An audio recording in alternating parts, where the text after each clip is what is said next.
Hello, beautiful. Welcome to today's conversation, where we're going to talk about building a support system that sustains you. Let's talk about it. I'm your host, Shannon Martin, and welcome to today's episode of This Thing Called Wellness.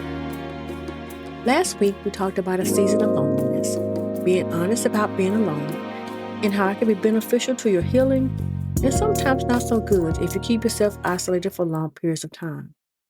It's a delicate balance that only you can find the things that work for you and slowly get yourself out into the world and slowly people again.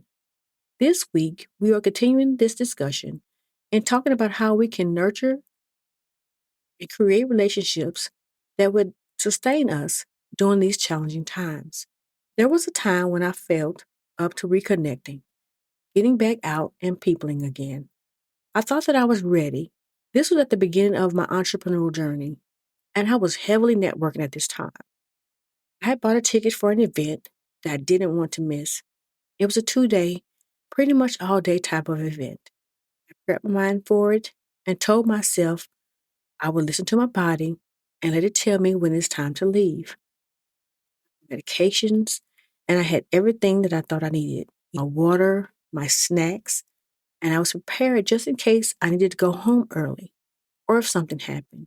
I got through the first day, and as we entered the second day, the later part of the day, I started to have that feeling again, the pain in my shoulder. And I said, okay, well, everything is going well, so I don't want to leave.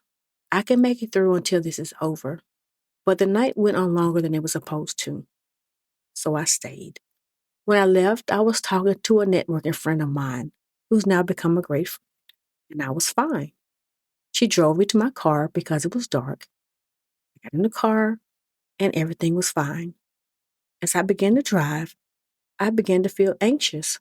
So I took my medication. And I took a deep breath. And I thought I could make it home because the venue wasn't too far from my home. And as I started driving and got further down the road, my foot began to get lighter. I noticed that I wasn't there mentally or physically. I was driving on a 4-lane road, and I must have veered off because I heard something say to me, stop. And when I stopped, I looked up, and there was a mailbox right in front of me. I was looking at someone's mailbox. If I hadn't stopped, I would have destroyed someone's property and ended up in what we call drop-offs here in Georgia. I stopped, and I called my husband, but he didn't answer. Then called my daughter, and she answered, and she knew something was wrong. I couldn't talk. All I could say was that I wasn't feeling well, and I almost hit someone's mailbox. I heard her running down the stairs calling for her dad. I heard her say, Dad, Mom's on the phone. She's not doing well. And he got on the phone. Being a police officer, he immediately started to talk me down. At this point, I was crying, and I couldn't stop crying. All I could say was that I'm looking at someone's mailbox. I almost hit a mailbox, and I don't even know how I got here.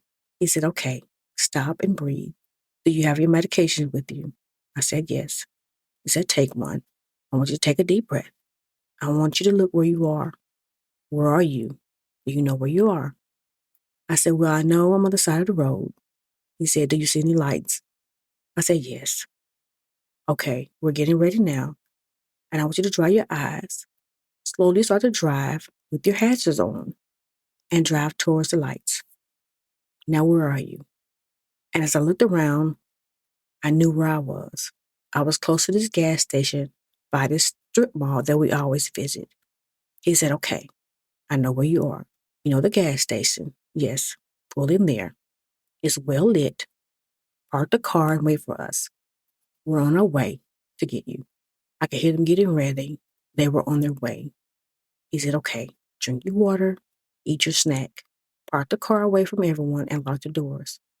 For 10 to 15 minutes out, if anybody comes to the window, like a police officer or anyone comes, this is what I want you to say. We're going to stay on the phone with you. Now, woosah. Keep taking deep breaths. As I sat there, I couldn't believe that I almost had an accident.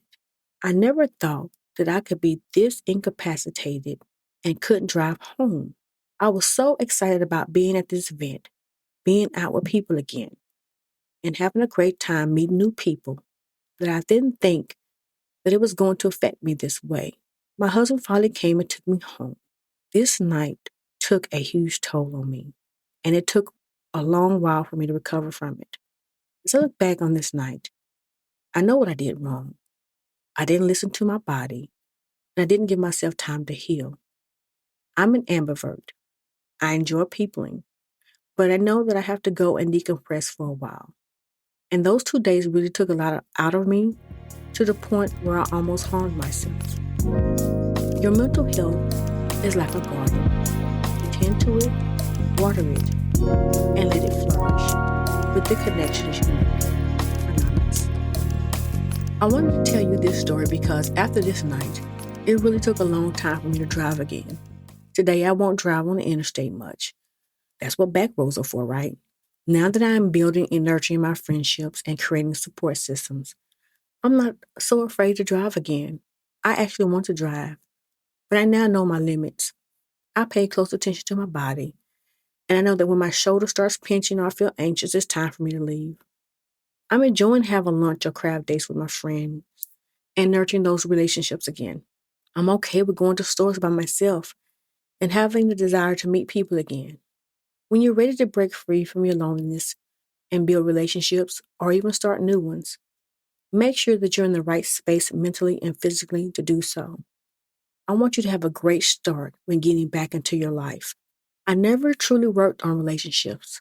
Now that I'm in a different space, I asked myself why, and it was simple. Because someone hurt me in some way. So now I've truly, fully embraced friendships. Now that I'm at a different age and at a different point in my life, I see things differently and I'm moving differently. I'm more verbal about my intentions and more intentional about who I invite into my space.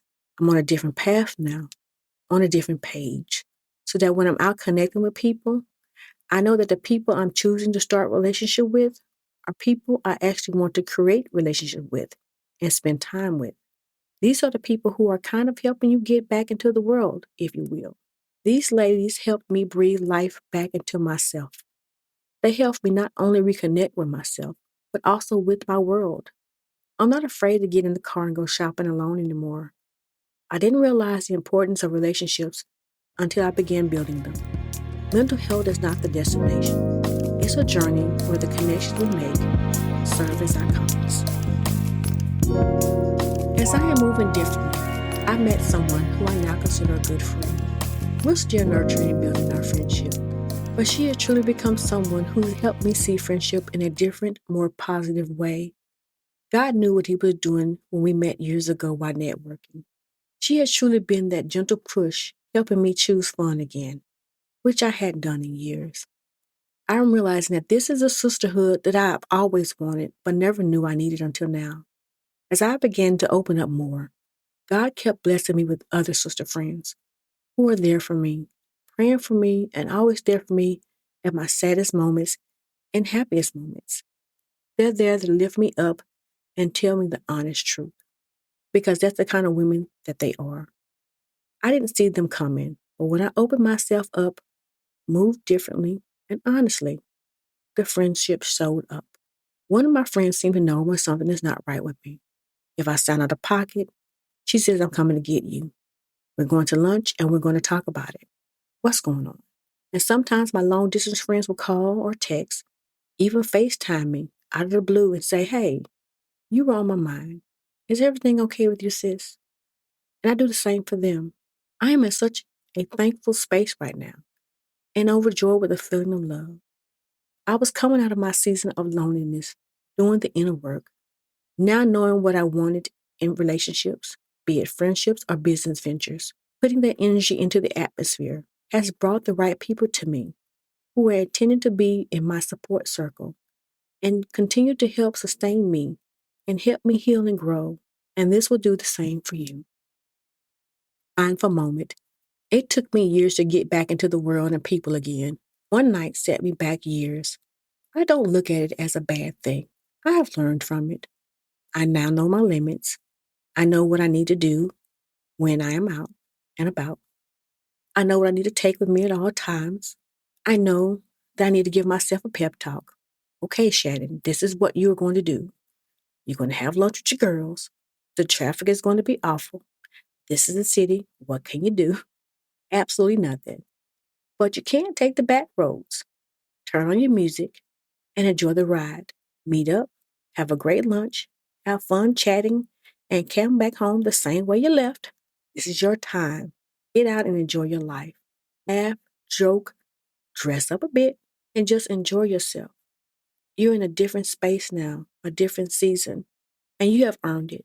You've earned the right to enjoy time with your friends, with your husband on movie night, or even with your family.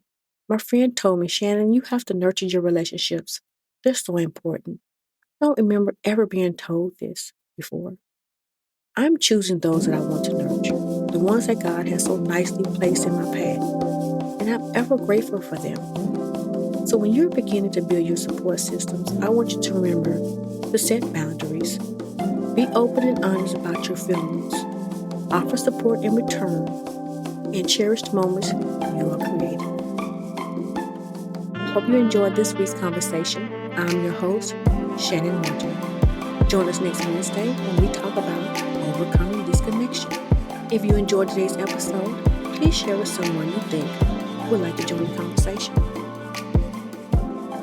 Disclaimer: I am not a licensed mental health professional. The information provided here is for general informational purposes only and should not be considered a substitute for professional mental health advice, diagnosis, or treatment. If you need help, please consult a qualified mental health professional.